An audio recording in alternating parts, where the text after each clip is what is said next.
Utah. What up? Give me 2. Everybody, it's the Palazzo Podcast Prospects Power Half Hour. We're on a Wednesday. Usually we're on Tuesday at 5 p.m. Eastern Time, and it's also not 5 p.m. Eastern Time. So please forgive us for our trespasses. We know not what we do. We try to we think we have an idea of what we're doing. I will make that clear, but we welcome you to the show. Last week we were off. Phil, you were in Paris. How was Paris? Yeah, it was awesome. We'd never been before, so it was really cool. We walked a ton and ate great food, and you can like trip and fall into a good restaurant there. They're literally all over the place. And it was big. I didn't realize how big it was going to be and how like the Eiffel Tower is huge. I know this sounds stupid as hell to say, but you mean the city itself is big? Yeah. It reminded me of Chicago. Big avenues. Yep. Big city blocks you're walking down, and look on the map and it looks like a short distance, and then you're walking for 20 minutes and you're like, where the hell is this place? So it was awesome.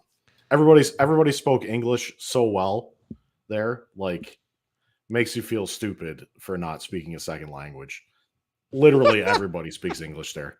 And a lot of people, it's not even their second language. It's like their third or fourth. So wow. Service was incredible. Like even like the hotel breakfast at the Marriott we stayed at, we had waiters running around and taking care of us and stuff.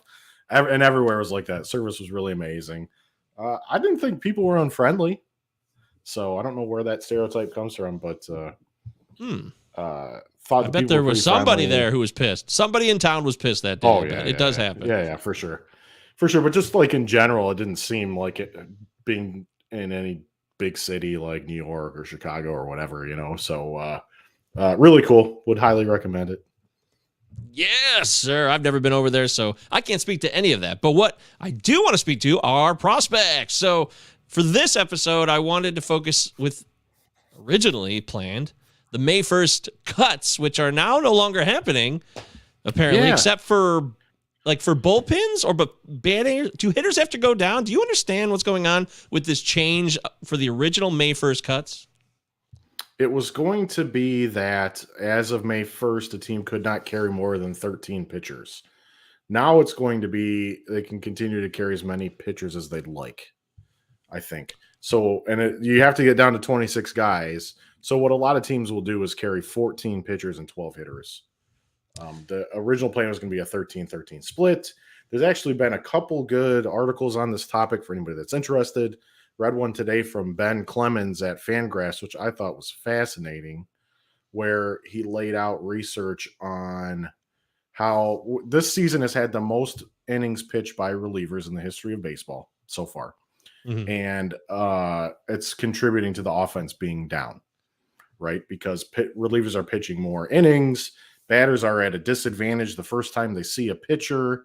That's where the times to the order penalty comes in, and good starting pitchers have to have a lot of different looks to show batters to turn that order over 2 and 3 times. So it was just a super article. I'd look it up, Ben Clemens Fangraphs, explaining how the teams throwing more relief innings, more relievers, and they're also not throwing on short rest hardly ever. So it's something like only 10% of their appearances are in back-to-back days. And what it's doing is suppressing offense. And even like the bad relievers, so like the lowest quartile in the sample, because they're really plumbing the depths. I mean, some teams are carrying 16 pitchers right now. Even the bad relievers are outperforming their projections. And so what he suggests in the article, and what I agree with, is there's probably some level where it doesn't make strategic sense for a team to continue to throw relievers out there. Like if you get to your really bad relief pitchers, then you're better off having a mediocre starter continuing to eat the innings. But we haven't hit it yet. And who knows where it'd be. You might have teams carrying 25 pitchers before you hit it. So it's very interesting. Yeah, I saw that headline on Fangraphs today when I popped on there, but I didn't get a chance to read it. I definitely will read Ben's article because it makes total sense to me. I guess I just assume a lot because I see these things and I just assume everybody else recognizes them because they're paying as much attention as I am. But I got to remember that I'm way more immersed in this every day than maybe your typical person. So good on Ben for making that realistic. That's a really good point. I had no clue about the split. Like he laid out the split of innings pitched between starting and relief innings, and I had no idea it was like it's over 50% relief innings now, which is unheard of. So, Well, I for me, scour the box scores every day. I do Govier's Guys on the Palazzo Patreon. If you guys want to subscribe, it starts at $3. But every night I try to do it daily, and I go through every box score, and I look for the stat lines, the performances, and the players that I'm interested in or that I think that the patrons should know about. So I've seen what he's talking about. I see it every day. There's so many games where there's just tons of relievers. 5, 6, 7 pitchers per game happens more often than it used to, for sure. So I have no doubt that it's real, and it does suppress offense because these are pitchers that come in fresh. It's just like the pitchers who go through the orders the first couple of times. It's easier for them. The hitters adjust to the pitchers by the third time through the order, and that's why there's a lot of starters that don't get to stay around for that third time. Yep. So it makes complete sense to me, and I feel for those hitters, man, because it's brutal. It's brutal to try to hit a lot of this as it is. And now the sweeper is taking over. The sweeper's the new rage, right? So I was reading about that this morning. It's basically a slider with just more movement on it, and it's a little bit slower, too. It's not exact. I mean, some people throw sliders harder than others, but the sweeper generally seems to be from about 78 miles an hour to 82 miles an hour, from what I saw. Interesting. Yeah. But it's wicked. So we do know this, that there will, and there already are cuts. Bryson Stott was sent down. He's gone. Bye. I'm going to miss you, Bryson. Taking an You're L. taking an L? Why? It's too early.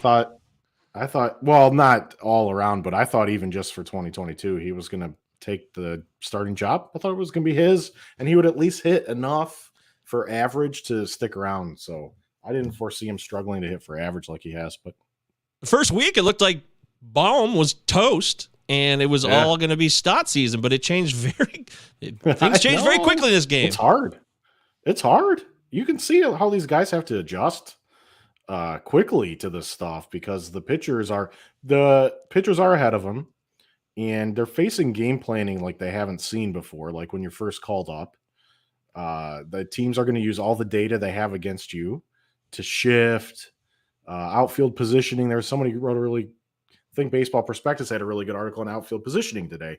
So when you're a prospect and you come up, you haven't really seen as much, at AAA. They're not going to be as advanced in that type of thing and the way the pitchers are going to attack you. And then the pitcher's stuff is just better too. So it's got to be a huge adjustment period. Yes, it does. And as Ben, I always call you Ben now. It's so dumb. You're not Benjamin Chase. You're Phil Goyette. But Benjamin Chase is a wonderful human being who pops on our show from time to time. Make sure you follow him on Twitter, Benjamin Chase. He knows scouting of minor leaguers. He does. Jason says, what's Stott's dynasty value right now? So I have him in that points league that we're in. And I mean, if you've got him in dynasty now, you're just going to have to hold tight and just wait, I think. So, unfortunately, if you're fortunate enough to where you can like move them up and down into the minors, stick them back in the minors, so it's not as tough. If you're not, you've called him up, it's going to be a tougher decision whether you're going to ride the wave or not. But I mean, I still think he's a player, so I wouldn't cut him. But I don't think you're getting anything in return for a trade right now, so I would hold on to him. Yeah, I think you got to hold right now because the value is just too low. You never want to trade when the value's low, and that's always going to be a rule of thumb for me.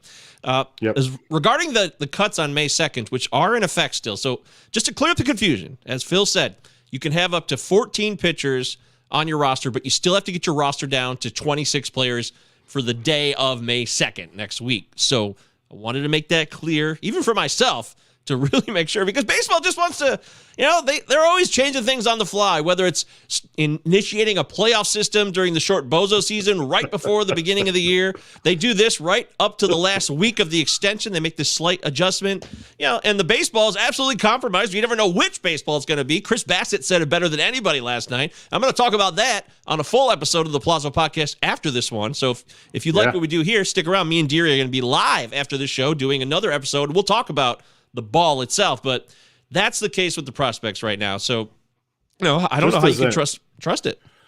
Just as an aside, so pitching prospects are usually a bad investment first year anyway. But a thing that pitching prospects have to contend with is adjusting to the baseball, because the major league ball is different than the AAA ball, and grips different, feeling the hands different. So they've got to adjust to that. And now you're in a situation where they've got multiple baseball designs, I guess, if you want to use that word, that you could be handed during the course of a game that you're going to have to deal with. And I don't know if these young guys are doing somebody told a funny anecdote about Randy Johnson, like throwing back like 30 baseballs until he got the one that he wanted one time. So I don't know if a young guy's going to do that kind of. Garrett Cole does it, feel the seams. And if he doesn't like the feel of the seams, he'll start tossing them back until he gets the one he wants. I don't know if the young guys are going to stand up there and do that. You know what I mean? I don't know if you got the huevos to step up there and demand, you know what I mean? So we know how it is with rookies. It's adjustments, man. Yeah, it's nuts. It's absolutely out of control. But I want to talk about here I'm going to give you some names, and you just tell me what you think is going to happen right now. CJ Abrams, how much longer does he stay on the major league roster? But I don't know what the injury situation is behind him, so I'm going to have to please. Well, Tatis might come back in June. So if you're telling me he sticks around till Tatis comes back, to me that's a big surprise. You think that's the case? Yeah, I think he will. And if you're rostering him, redraft, he's probably, I don't know if you want him for redraft right now. In Dynasty, if you have him up, the whole thing with Abrams this year would be steals. And the Padres will run, and the dude is fast. And he can get on base. I know the line's been rough so far, but it's just so early that have some patience with him. And when he gets on base, he can run. So you're looking for steals and runs with him. I don't know if you're going to hope for a ton of power this year. But, I could see San Diego running with him until Tatis is back, as whole as he's going to be for this season. I didn't realize June was his timeline. That's exciting. It could be June, could be middle June, it could be later June, could be July. You never know. But it is going to be difficult to roster him in redraft. I just don't see how you can have him on your roster right now because, yes, he's talented, but it's a future scenario. He's not providing you output today, which we need now. He's one of those guys, though, that could have a week where he steals like 4 bases. You know what I mean? And apparently, that's Julio Rodriguez's thing now. That's what he does. Yeah, he can run. Yeah, surprisingly. He's got 6 steals already. Yeah, he's an athlete. He's just an athlete. I don't know that he's necessarily the fastest player, but he's athletic, gets off the line, smart. He's a smart ball player. It's actually kind of got him in trouble so far, being smart. So, like, you can tell his batting eye is good. And he has a feel for where the strike zone should be because of all the called third strikes he's faced. Because he's a rookie and he does not get in the calls, right? So he's looking at a lot of borderlines, arguably balls that are getting called third strikes on him. So that'll change. That'll change for him too. He's just he's a smart ball player. And Jay says, correct me if I'm wrong, but prospects seem to be having a lot tougher time adjusting the past couple of years. Theories? ? Did COVID layoff set guys back, or is it the ball? Well, absolutely. The COVID layoff was a big bummer for a lot of people, but mainly for us because we have no idea how much they were able to train and play games because there weren't official minor league games. And, we heard about the alternate site games, but we didn't get a lot of access to that stuff. So we, as the fantasy players and managers and people who consume this stuff, we lost out because we have no idea. For the most part, unless you're really tied in, you pay for extra subscriptions to the Prospects Lives of the World, Prospects 365, all these places where they are really honed in. Even them could only get so much access. Yeah, I think that definitely had to kind of hurt some stuff. So I don't know. This is the kind of question we could actually probably answer, but you got to look at the data to answer it. I do know that generally prospects, you kind of do one or two things. You either go nuts right out of the gate, like Akil Badu, or like what Yerman Mercedes did last year, where you take the league by storm, but then the league adjusts to you. So that's like path 1. Path 2 is you struggle out the gate until you adjust. You know what I mean? So some of the stuff is just too hard to determine until you have a bigger sample size. You need a year and a half of plate appearances to kind of see what the player's going to be like in the majors. Well, last year's Rookie of the Year winners were Randy Arozarena and Jonathan India. Both, to me, those are not raw guys. Arozarena is like 26, and Jonathan India did surprise, but he was a college player who was highly touted, started slow in the minors, but just really turned it on when he was given the chance last year. And he's 24-ish, so he's not like, it's not like these are some 20-year-olds like Juan Soto's or really young guys who came out and won Rookies of the Year last year. So I don't know. I just think there are, if you're looking for guys that are going to be, 20 years old, 21, 22 as the elite prospects that come on the scene and dominate, those are always going to be more rare regardless. But I think it's even more rare these days because of what happened over the last 2 years. And the baseball, you just never know. That too, yeah. Yeah. That's a good question, it's like Jay. A soup, I appreciate it all goes that. in there, yeah. Boop, yeah, nice stew. Hey, stew it. Stew and Huff. That reminds me of that movie, Ravenous. They make a good stew in that movie. If you've never seen Ravenous, check that movie out. Have not.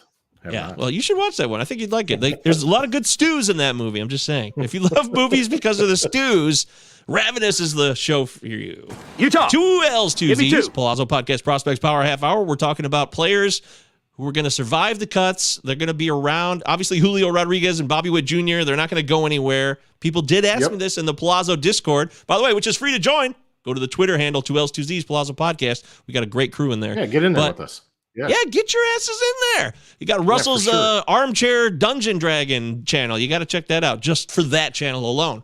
But I check it. I get up every morning and I check, and there's like all the news from the night before. It's great. All the injury news is in there, and people we have starting pitchers of the day, like some deep cuts for start. There's all kinds of great stuff. Got to get in there and check it out. Ryan, we're trying to do our best there. I will tell you this.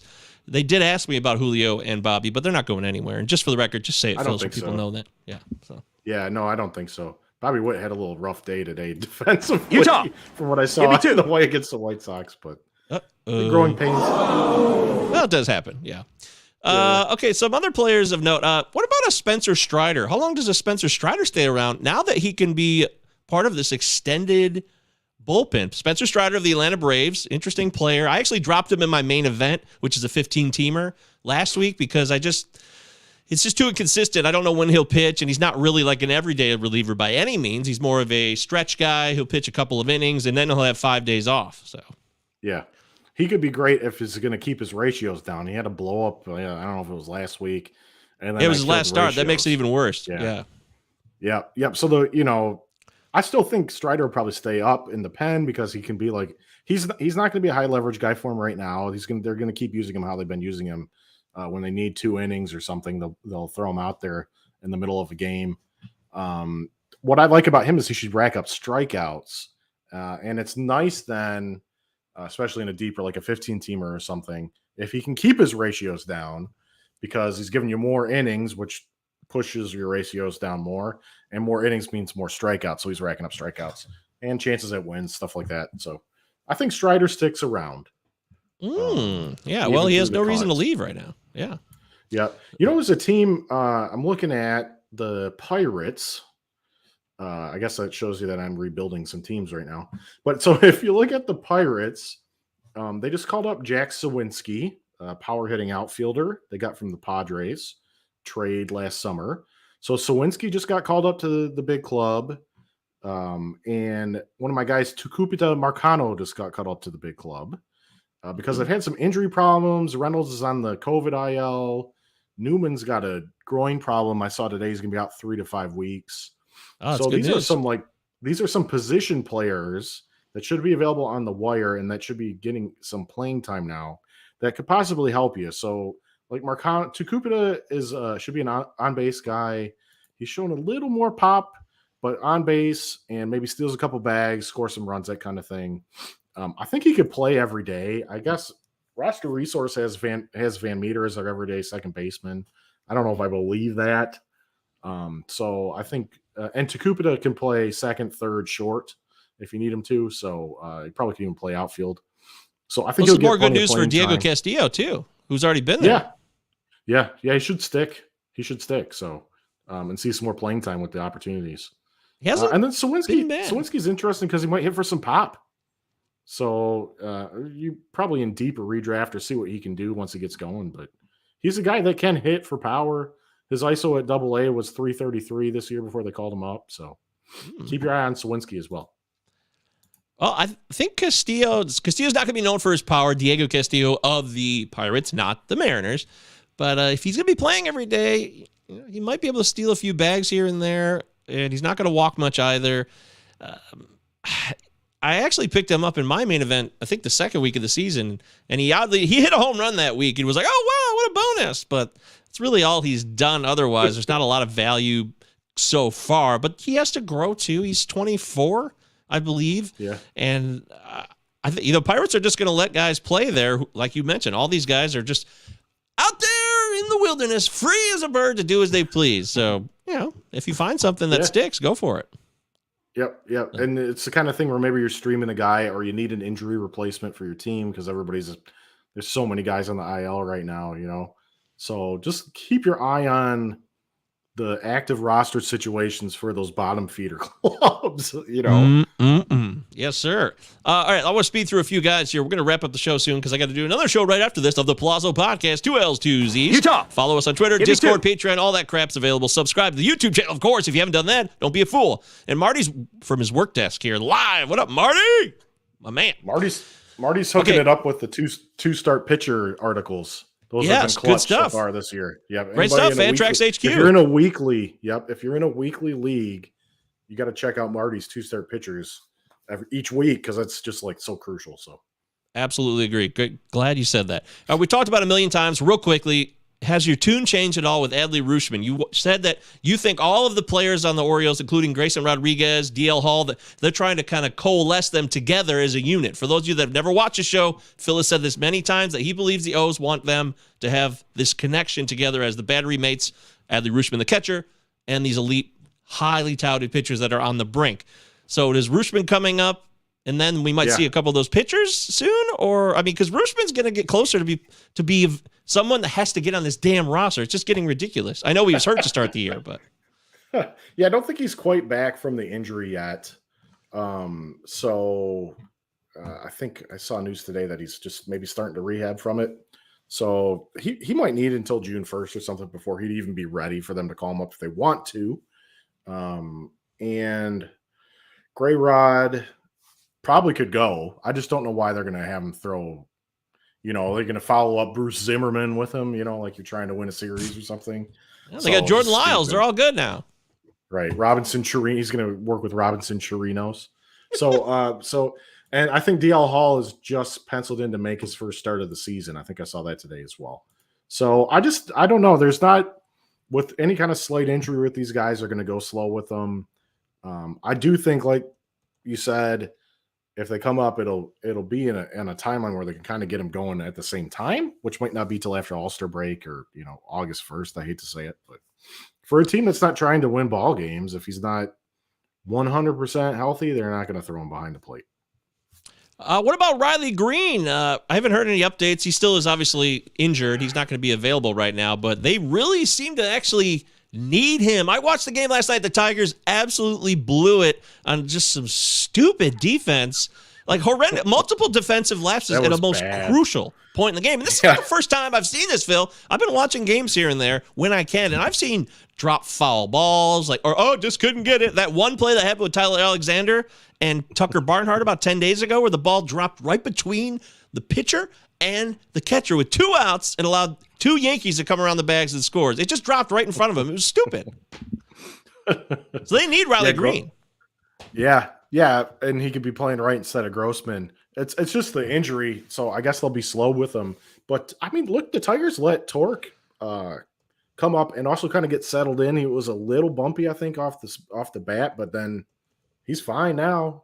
So I think when Green's healthy, they'll get him up. It's just the question medically when that's going to be. I think I saw something today. It might not be until June.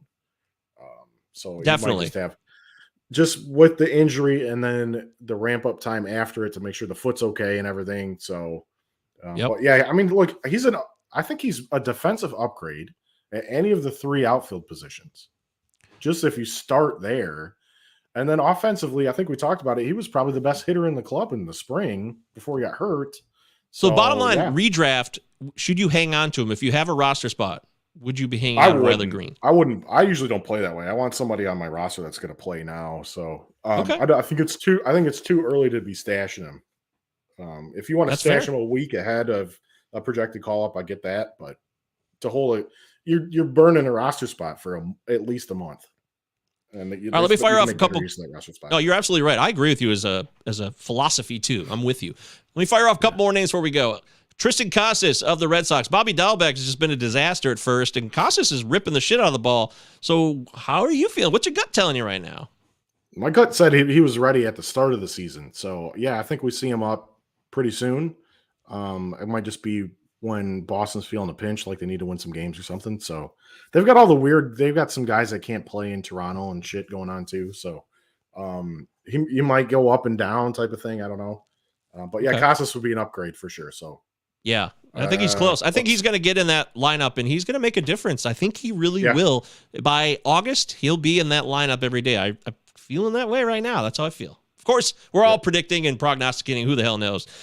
Quick comments here from the crew. Live chat always open to y'all. Jason says, Mike, do you typically like to stick to chatting about guys that may have an impact this year? Thoughts on Rafaela? Now, first off, just this episode was surrounded the May 1st cuts, and we want to talk about some players who might survive cuts or who will be coming up soon after these cuts for redraft. Just this episode. But no, we cover all prospects, every level. We had a show about international signees, and we've talked about 17-year-olds, so we'll cover everything. But what about Rafaela? Do you have anything to say, Phil, about, I don't even know who Rafaela is off the top of my head, frankly. So I'm going to be honest. I'm coming clean. Think of the Ninja Turtles here. Rafaela. Pizza dude. Yeah, Jay, let me know who Rafaela is, and I can help you out. I'm on the old Fangraphs here. He's on the move. Donnie Rafaela, Boston Red Sox, high A, third base outfield prospect. I got to say, I'm not real familiar with him. He's listed at 5'8", 152, which is interesting. I think it was that big when I was about 12 years old. That is, if that's the guy he's talking about, that's a little dude. But I tell you what, he's raking at high A right now, though. ISO 343. Yeah, 343 ISO. The strikeout rate is below 20%. So let's call it incomplete then, because you got to look at it. High A, 6 home runs, 5 stolen bases. So good call. I like that deep cut. Okay. Well, Phil's going to, I bet Phil, next time we'll try to talk about him after Phil gets to maybe see a couple swings when we find some video on Rafaela. There you go. Yeah. Thanks, Jay. Now, we cover everything, just for the record, everybody. It's not just redraft prospects.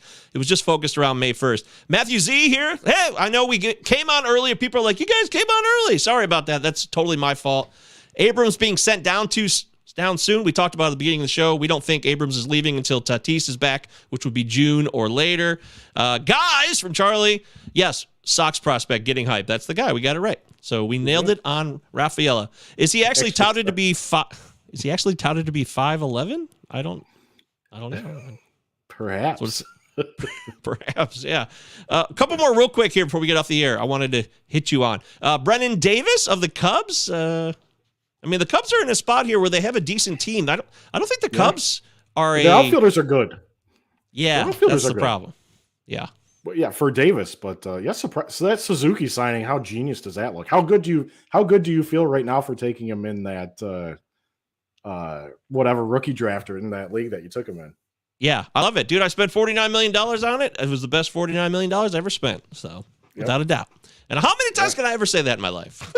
He's so awesome. And I took him with my first pick in our home league's draft, which is 10 keepers after the fact. So the first pick was Justin Verlander, and I was so grateful because I had the second pick, and I got Suzuki. So give me Suzuki over Verlander for sure. It's he looks like the real deal.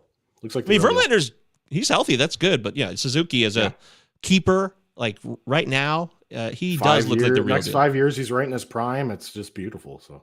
Yeah, my outfield is Trout, Acuna, and Suzuki. That makes me and Trout Rosarena. As well. Trout is just locked in right now too. By the way, he is. He's not stealing a bag though, and everybody's waiting for that first steal. So kind of worried about him stealing at all. I don't really want him to steal. Like, you don't have to steal, man. I'll take a 315 average, 40 home runs, and fill the 4 of the 5 stat categories. Don't get hurt. I'm fine with that. So. Yep. Okay, well, we tried to cover as much as we can. I'm sorry. One guy that popped up. Let's talk about one more guy. He popped up. One more guy. Prospects Discord.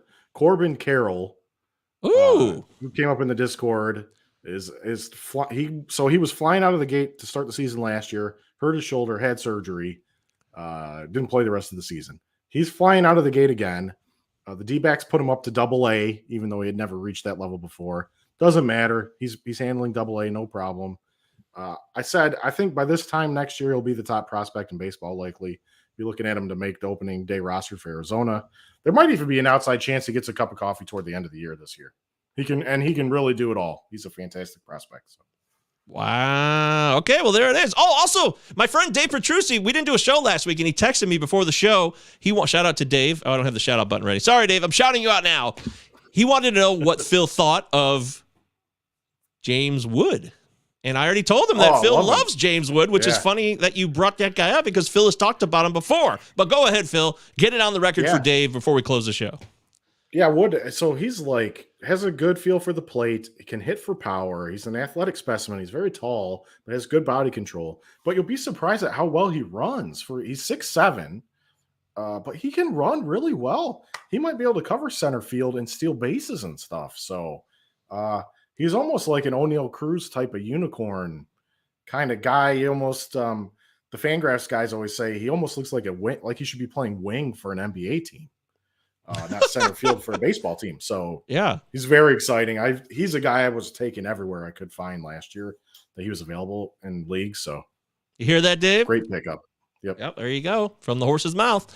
All right, that's the show. We've done it. Thank you so much for being here. I'm sorry we started early. Next Tuesday, we'll be back on the regularly scheduled time. Don't worry. I know you people are creatures of habits. We apologize. Life happens. But hey, at least Phil got to go to Paris, and I got to take care of the errands I had to run yesterday. So it's all good in the hood. Thank you so much for listening. Plaza Podcast, 2 L's, 2 Z's. Give me 2. Discord, Patreon, and more. The Discord's really bumping. It's free, and the link is on the Twitter page at the top of the feed. Come hang out with us. Get to know us. You got questions about your baseball team? every day in there. So Oh yeah, like people. I'm not. It's not me. It's like all the Charlie and Jay and so many other people in there. Like you guys are so active. Jared, of course. So get in there and connect with Jared. us. You'll have a good time. We appreciate it. Of course, Russell, the man. So, all right, that's it. Make sure you follow Phil on Twitter, Phil of Sports, Phil of Sports, PHIL of Sports, MJ Govia on Twitter. Thanks so much, everybody. Now I'm going to do another show right after this. So if you guys want to stick around, we're going to start up another episode with me and Deary in like 3 minutes. So hang tight.